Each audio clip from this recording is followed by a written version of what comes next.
원달러 환율이 12년 11개월여 만에 1,300원을 돌파했습니다. 우리 경제의 스태그플레이션 우려가 더 커지고 있는데요. 자세한 이야기 나눠보겠습니다. 박정호 명지대 책임교수 전화 연결돼 있습니다. 교수님 안녕하세요.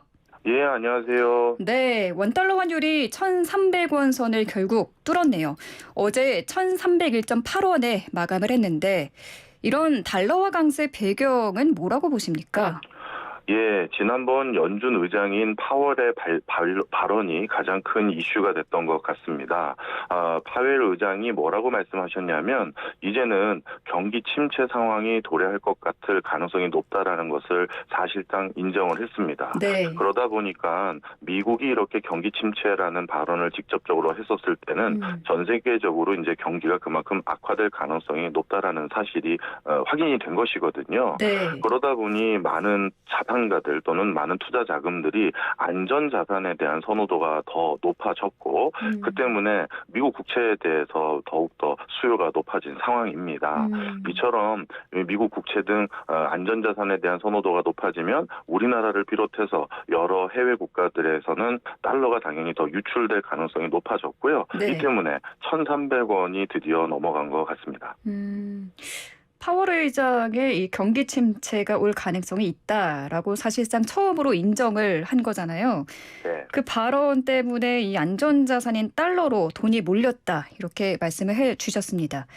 그럼 작년 초부터 원달러 환율이 계속 오르고 있는데 이거는 우리나라 경제 상황 때문인가요? 아니면은 미국 같은 해외 상황의 영향을 더 많이 받고 있는 건가요?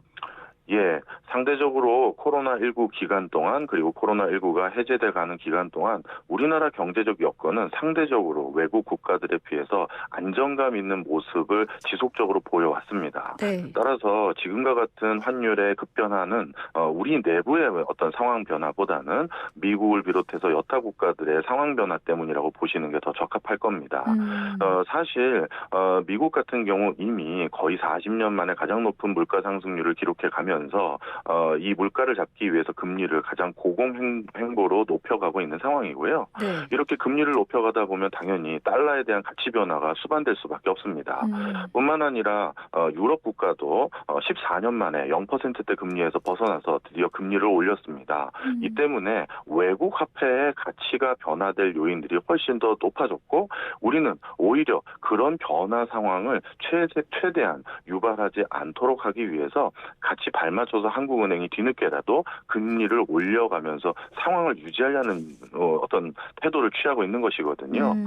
따라서 지금 상황은 외국에서 더 먼저 원인이 있다 이렇게 보시면 좋겠습니다.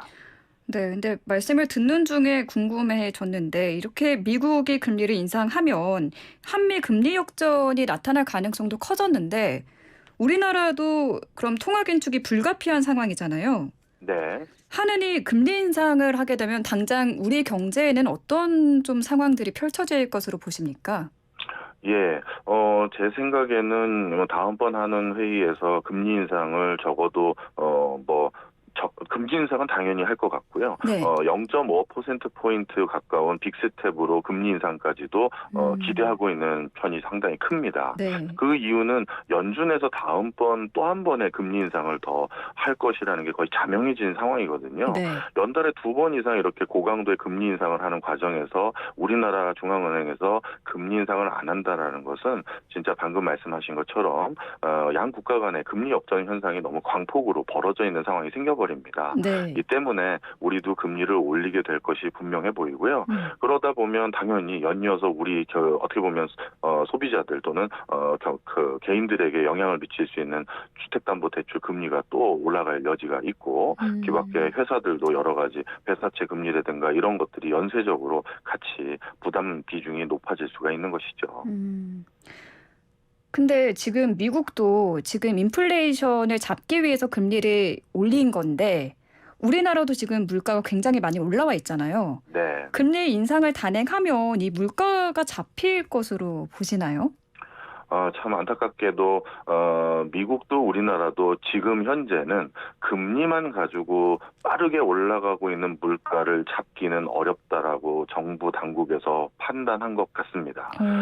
실질적으로 지난주부터 미국에서는 중앙은행이 물가를 잡는 원래 천병 역할을 하는 것인데 네. 정부가 직접적으로 나서기 시작한 징후들이 많이 보입니다. 정부가 정유사들에게 석유 생산을 더 증산할 것을 반강제적으로 강요하는 발언들을 하기 시작했고요. 추가적인 이익에 대해서 징벌적 과세를 하겠다라는 등의 말은 정부가 물가 잡기 위한 다른 행보를 취할 수도 있다라는 걸 벌써 보여주고 있는 것입니다. 네. 우리나라 역시도 금리만 가지고는 더 이상 물가가 잡히지 않을 거다라고 판단한 것 같아요. 원래 통상적으로 한국은행 총재와 기재부 장관은 식사나 같이 한자리에 같이 안 있으십니다. 이유가 괜히 정부와 중앙은행 총재가 한자리에 있으면 중앙은행의 독립성을 훼손하는 행위다라는 오해를 받을 수 있기 때문에 원래 같이 배석을 같이 안 하세요. 그런데 최근 들어서 금감원장까지 이 세 분이 모여가지고 물가라든가 이런 것들을 잡고 금리가 그런 과정에서 올라갈 수밖에 없는데 어떤 방식으로 또 물가를 잡을 수 있는지 또 금융시장에 교란 요인은 없는지를 같이 회동한 적이 있으시거든요. 이 얘기는 반대로 얘기하면 금리만 가지고 물가를 잡는 건 이제 기대하지 않고 있구나라는 걸 보여주는 겁니다. 네. 그렇군요. 근데 환율이 지금 이렇게 계속 오르고 원화 가치가 떨어지면서 해외에서 원자재를 수입하는 우리 기업들은 타격이 클 것 같은데 구체적으로 어떤 업종들이 또 어느 정도의 피해를 볼 것으로 보십니까? 예, 사실 학교 다닐 때 교과서적으로는 환율이 이렇게 크게 올라가면 수출 기업들은 성과가 좋고 그다음에 수입 기업들이 어려워진다. 아니면 수입품이 비싸지기 때문에 수입과 관련돼서 문제가 생길 수 있다. 이렇게 단순하게 구분하는 경우가 많습니다. 네. 그런데 실질적으로는요.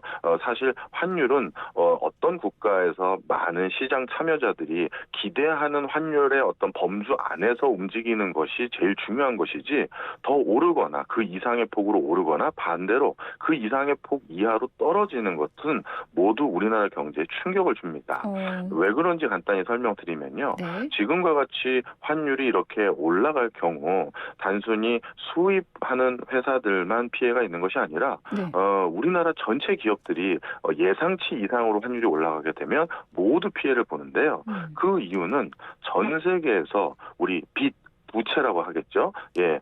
전 세계에서 지금 회사들이 돈을 빌리는 그 빚 중에서 40%가 달러 빚입니다. 쉽게 말해서 달러를 빌리고 달러로 갚아야 되는 빚이라는 얘기예요.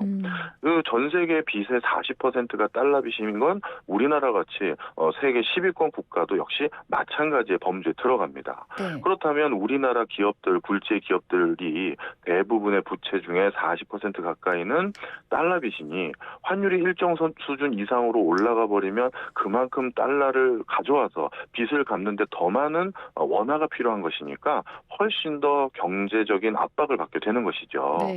따라서 단순히 수입을 해오는 어떤 이 수입 업체들만 원자재 비중이 가격이 올라가서 어려움에 직면한 것이 아니라 수출을 하는 기업들조차도 여러 가지 회사 운영에 필요한 자금을 동원하는데 이자 부담이 늘어나서 어려움이 같이 올 수 있다. 이렇게 보시면 되겠습니다. 그렇군요.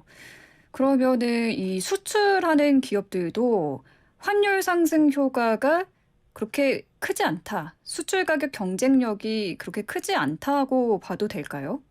예, 이 부분은 또 중요하게 우리가 같이 고려해야 될 요소가 있는데요. 네. 항상 우리가 우리나라 물건을 판매할 때는 해외 소비자들은 한국 물건만 보는 것이 아니라 우리의 경쟁국에 해당되는 중국, 일본의 물건의 가격과 비교할 수밖에 없습니다. 그런데 최근 그러면 위안화의 가치와 엔화의 가치, 우리 원화의 가치를 비교했었을 때 상대적으로 지금 우리나라의 가격 경쟁력은 중국보다는 조금 앞서가 있는 상황인데 일본 엔화보다는 조금 뒤처진 상황으로 환율 상황으로 비교했었을 때만 하면요. 그런 위치에 놓여져 있습니다. 따라서 환율로 인해서 우리나라만 이제 압도적으로 우리나라 환율만 올라서 우리나라 제품 가격만 떨어진다라고 하면 이건 수출 실적에도 그나마 청신호가 있기 때문에 다른 형태로 이 어려운 국면을 극복할 수 있을지도 몰라요.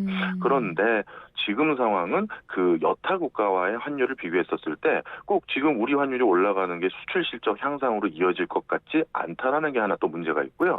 네. 그다음에 지금 수출이라는 건 또 해외에서 경기가 좋아야 우리 물건을 사주지 않겠습니까? 그렇죠. 근데 지금 전 세계적으로 경기 침체에 대한 적신호가 켜져 있는 상태에서 이런 상태에서 환율 하나가 수출 실적의 향상으로 이어질 가능성도 점차 더 줄어들고 있는 상황인 거죠. 네. 알겠습니다. 지금 또 다른 문제는 외국인 매도세가 강합니다. 일각에서는 우리 주식시장에서 외국인 투자가 빠져나가면서 환율 상승을 더 부추기고 있다라는 분석이 나오고 있는데 이 부분은 어떻게 보십니까? 예, 충분히 가능합니다. 외국인들 입장에서는 우리나라에 투자했었을 때 예를 들어서 주식시장이라고 한다면 주식시장에서의 뭐 매매 차익뿐만 아니라 그 과정에서 다시 이 매매 차익을 거둔 돈을 본국으로 가져갔을 때 환차익이나 환차손이 일어나는 가능성까지도 함께 보게 되는 게 통상적입니다. 네. 그런데 지금 같은 환율 분위기 속에서 바로 이게 어떤 정도의 매매 차익을 얻는다 하더라도 환차손이 일어날 수 있는 여지가 충분히 있다라는 판단 안에 외국인들이 선도적으로 빠져나간 국면도 있고요. 그리고 계속해서 그 기조가 이어지면서 증시에는 외국인 자금들이 상당히 많이 빠져나가 버린 건 사실입니다. 네. 그러다 보니까 앞으로 이러한 분위기가 더욱더 파웰 의장의 발언 등을 통해서 이제 신흥국 시장에선 더 이상 당분간은 기대할 거 없다라고 판단이 된다면 증시에서 자금은 더 많이 빠져나갈 수밖에 없겠죠. 알겠습니다. 지금 환율이 오르면서 많은 분들이 요즘 달러 투자에 대한 관심이 커지고 있는 모습입니다. 제 주변 분들만 봐도 지금 미국 시장에 들어가야 한다면서 움직이고 있는데 교수님이 조언을 해주신다면요? 예, 만약에 뭐 어떤 이유로든 간에 달러에 투자를 하시고 싶다라고 한다면 요즘 워낙 금융 상품이 많이 발달돼 가지고요. 외환 통장을 만들 수가 있습니다. 외환 통장이요? 이 외환 통장은 예를 들어 제가 여윳돈이 있어서 그 외환 통장을 개설해 놓고 거기에다가 제가 돈을 넣으면 그 넣는 순간에 환율에 근거해서 달러로 내가 통장에 예금을 한 걸로 간주해 줍니다. 우리 원화를 넣어도요? 네, 맞습니다. 그래서 원화를 넣어도 제가 넣은 시점의 환율에 준해서 네. 사전에 약정된 방식으로 환율을 계산을 해주거든요. 그리고 제가 달러를 거기다 예치해 놓은 거랑 똑같이 간주해 주는 거예요. 그러면 달러 가격이 상승했다라고 했었을 때 단순히 이자 수익뿐만 아니라 그 달러 가격 상승으로 인한 추가적인 수익까지 기대할 수 있는 게 이러한 외환 통장의 장점입니다. 그래서 예전처럼 뭐 70년대, 80년대 가끔 명동에 달러 상인 찾아가서 암달러를 사놓는다 이런 그렇게까지 이제는 하시는 분은 거의 없고요. 방금 제가 말씀드린 것과 같은 금융 상품으로도 네. 달러 가치 상승에 대해서 대응할 수 있는 상품들은 많이 있습니다. 달러 비중을 지금 좀 늘려놔야 된다. 이런 이야기들을 저도 많이 들어서 이거를 당장 어떻게 해야 되나 고민했었는데 외환 통장이라는 게 있었군요. 저는 이제 알았습니다. 그럼 현재 외환 전문가들은 올해 연말 원달러 환율 움직임 어떻게 전망하고 있습니까? 예, 저희가 1,300원을 드디어 돌파한 상황인데 어제 정부에서 환율 시장에 적극적인 개입을 통해 안정화하는 여러 가지 노력을 취하겠다라는 어떤 구두 개입을 벌써 했었습니다. 네. 통상적으로 어느 나라 정부의 수장들이 나와서 이런 구두 개입을 하게 되면 뭐 꼭 기간이 정해진 건 아닙니다만 잠깐이라도 어떤 환율이 안정 국면으로 돌아서거나 더 이상 상승세를 안 하는 어떤 흐름이 유지되는 경우들도 많이 있는데요. 네. 그런데 지금은 그런 발언이 있은 뒤에 1,300원이 넘어갔다가 1,900 후반대로 내려왔다가 바로 하루 만에 이렇게 다시 올라가는 기조가 된다라는 것은 지금 그러한 정부들의 발언만 가지고는 그 당초 기대했던 효과들을 충분히 거둘 수 없겠구나. 즉 구두 개입만으로는 이 분위기를 막을 수는 없어 보이고요. 네. 그래서 저는 이제 아마 한동안 1,300원대에 해당되는 환율 표시를 우리가 은행에 가거나 그러면 많이 보게 되겠구나라는 생각을 갖게 되고요. 그러다 보면 더 이게 악화됐을 때는 더 올라갈 가능성이 더 있지 지금 잠재워질 새로운 무기들이 이렇게 많은 상황 같지는 않아요. 그렇군요. 마지막으로 이제 26일 그러니까 이틀 뒤에 G7 정상회담이 열립니다. 워낙 지금 뭐 세계적으로 경제가 어렵다 보니까 세계 경제 문제부터 좀 시급하게 논의하지 않을까 예상이 됐는데 인플레이션에 대한 해법 찾을 수 있을까요? 네, 뭐 아마 전 세계가 지금 공통된 어떤 숙제라고 하면 인플레이션 부분일 것 같습니다. 지금은 가장 크게 인플레이션을 유발한 기여도가 높은 파트가 석유류에 해당됩니다. 석유요. 그래서 지금 각 국가, 즉 그 산유국이라고 할 수 있는 산유국들의 증산에 대한 어떤 압박과 합의를 도출하기 위한 국제사회의 노력들을 아마 같이 할 것으로 보여지고 있습니다. 그러다 보면 석유류의 가격 상승으로 인한 물가 상승 요인은 조금은 잠재워질 수 있을지 모르겠습니다만 문제는 이제부터 본격화될 것 같은 농산물 가격의 급상승이에요. 석유와 달리 농산물은 대부분의 농산물 수출국들이 전체 생산한 것에서 수출하는 비중이 한 20%밖에 안 됩니다. 오히려 석유는 대부분을 수출하지만 농산물은 얼마 안 하거든요. 네. 그런데 지금 참으로 안타깝게도 올해 이상기후 현상도 같이 맞물리면서 그들 국가 내부의 작황마저도 안 좋은 상황이에요. 그래서 이 농산물 수급에 대해서 주로 아젠다를 삼으면서 네. 해법을 모색하지 않을까 저는 이렇게 전망하고 있습니다. 그렇군요. 그럼 미국이 지금 이란을 또 제재하고 있어서 석유 공급이 원활하지 않다라는 부분도 있잖아요. 네. 좀 이런 제재들을 좀 풀 그런 기미가 감지된 게 있습니까? 예, 맞습니다. 예를 들어서 미국이 이란뿐만 아니라 베네수엘라의 원유도 제재를 하고 있었었는데요. 네. 이번에 러시아 우크라이나 전쟁이 터지고 난 뒤에 바로 베네수엘라에게 부여했던 여러 가지 경제 봉쇄라든가 석유 수출 제한을 푸는 기조로 바뀌어 버렸습니다. 그렇군요. 예, 그래서 베네수엘라는 한 6, 7년 만에 미국의 석유를 원활하게 수출할 수 있는 상황이 돼 버렸고요. 이처럼 기존의 어떤 적대적 관계에 있는 국가들 중에서 석유 수급에 있어서 어떻게 보면 도움을 받을 수 있는 국가에게는 미국이 예전과는 다른 전향적인 태도를 취하면서 물가를 잡기 위한 노력들, 석유를 확보하기 위한 노력들을 많이 하고 있는 상황입니다. 또 바이든 대통령이 이 에너지값 안정을 위해서 사우디 왕세자를 찾아갈 것이다. 혹은 뭐 그게 취소가 됐다. 뭐 이런 말들도 나오고 있는데 이거는 어떻게 됐습니까? 예, 지금 사실 물가를 꼭 잡아야 되는 사람은 바이든 대통령이에요. 그러니까요. 미국의 주유소 휘발유 주유했을 때 가격이 거의 우리나라에 육박한 수준까지 왔거든요. 근데 우리나라는 절반이 세금이라서 이렇게 휘발유 가격이 비싼 것인데 미국은 세금 비중이 그렇게 높지가 않습니다. 그걸 고려했었을 때 어마어마한 편차인데요. 그러다 보니까 선거도 앞두고 있는 상황에서 본인이 적극적인 물가 안정에 위한 노력을 하고 있다라는 제스처를 취하기 위해 사우디를 직접 가겠다. 그리고 사우디와의 그동안 소원했던 관계를 풀고 다시 증산에 함께하는 노력을 확답을 받아오겠다라는 행보를 하고 있는데 네. 이런 상황에서 그동안 미국에게 여러 가지 서운한 감정이 많았던 사우디 입장에서는 급한 사람이 찾아온다고 바로 뭔가 날짜 잡고 뭔가 선물을 덜컥 안겨주기보다는 약간 자신들이 이런 상황에서 더 얻을 수 있는 걸 얻어낼 수가 있는 상황이거든요. 그렇죠. 그러다 보니까 아직 구체적인 일정이라든가 어떤 내용을 가지고 서로 만날지에 대해서 옥신각신하고 있는 것 같습니다.